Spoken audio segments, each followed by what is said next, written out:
নমস্কার। এই কিছুক্ষণ আগেই এই এসএসসির এই যে নতুন লিস্ট বেরিয়েছে, ইন্টারভিউ লিস্ট, একজন ভদ্রমহিলা তিনি অত্যন্ত কাঁপা কাঁপা গলায় ফোন করলেন এবং ফোন করে তিনি যা তথ্য দিলেন সে সাংঘাতিক। তিনি বললেন যে আমি একজন ব্যক্তির নাম করে বললেন আমি অমুকের স্ত্রী, তো সেই তার নাম এই নতুন ইন্টারভিউ লিস্টে আছে, কিন্তু সে অ্যাকচুয়ালি টেন্টেড ক্যান্ডিডেট এবং তার সমস্ত তথ্য আগের লিস্টে, টেন্টেড লিস্টে তার নাম, বর্তমান ইন্টারভিউ লিস্টে তার নাম উভয়ই দিয়ে দিলেন। আমি জিজ্ঞাসা করলাম আপনি স্ত্রী হয়ে আমাকে এই তথ্য দিচ্ছেন কেন? বললো দেখুন আমাদের সেপারেশনের মামলা চলছে এবং যেহেতু টেন্টেড ক্যান্ডিডেট তাই ওই মেনটেনেন্সের টাকা দিচ্ছে না, বলছে যে বেসিক্যালি তার সার্ভিস টার্মিনেট হয়ে গেছে এবং তার সঙ্গে যে মামলার নথি সেটাও পাঠিয়েছে। এই যা সেই সময় যা অভিযোগ হয়েছে মামলার নথি সেগুলো পাঠিয়েছে। ডিবি অ্যাক্টে মামলা হয়েছে, এফআইআর হয়েছে, সব বিভিন্ন নথি, তার সঙ্গে মামলার নথি।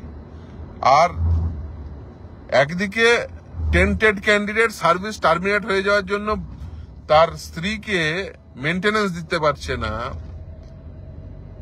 মেনটেনেন্স দেবে না, আর ইন্টারভিউ লিস্টে নাম উঠে যাচ্ছে। অদ্ভুত।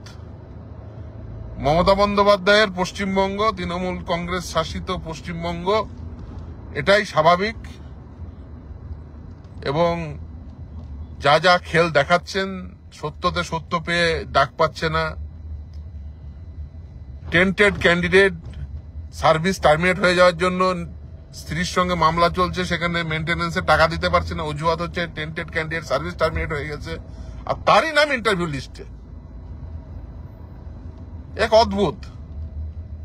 মমতা বন্দ্যোপাধ্যায় নিশ্চিত হয়ে এই প্রশ্নের উত্তর দেবেন যে টেন্টেড ক্যান্ডিডেট সার্ভিস টার্মিনেট হয়ে গেছে, মেনটেনেন্সের টাকা দিতে পারছেন না, অথচ ইন্টারভিউ লিস্টে নাম উঠে যাচ্ছে। খুব ভালো কথা। এবং এই করে যদি নিয়োগ প্রক্রিয়া চলে পশ্চিমবঙ্গে, অবশ্য পার্থ চ্যাটার্জিদের নিয়োগ যে পদ্ধতিতে পার্থ চ্যাটার্জিরা নিয়োগ চালিয়েছে, আজকের নিয়োগও তার বাইরে হবে না, সেটাই স্বাভাবিক। সমস্ত তথ্য পাঠিয়েছেন, তার সঙ্গে মামলার তথ্য, এই নতুন একটার পর একটা এখনো পাঠিয়ে চলেছেন তিনি। এবং শুধু তাই না, বাচ্চার বার্থ সার্টিফিকেট, সমস্ত তথ্য। আমি তার সিক্রেসির জন্য অন্যগুলো দেখাচ্ছি না, বাচ্চা কিন্তু মামলা সংক্রান্ত নথি তিনিই পাঠিয়েছেন, সমস্ত তথ্য একটার পর একটা। আমি জানি না আপনারা দেখতে পাচ্ছেন কিনা। এক অদ্ভুত। পশ্চিমবঙ্গ এইভাবেই নিয়োগ চলুক, আর আপনারা যদি মেনে নিতে পারেন কিছু করার নেই। আপনারা কতদিন সহ্য করবেন এই বেকাররা, সেটা আপনারাই ডিসাইড করুন যে পশ্চিমবঙ্গে এই দুর্নীতিপূর্ণ নিয়োগকে কতদিন আপনারা সহ্য করে নেবেন।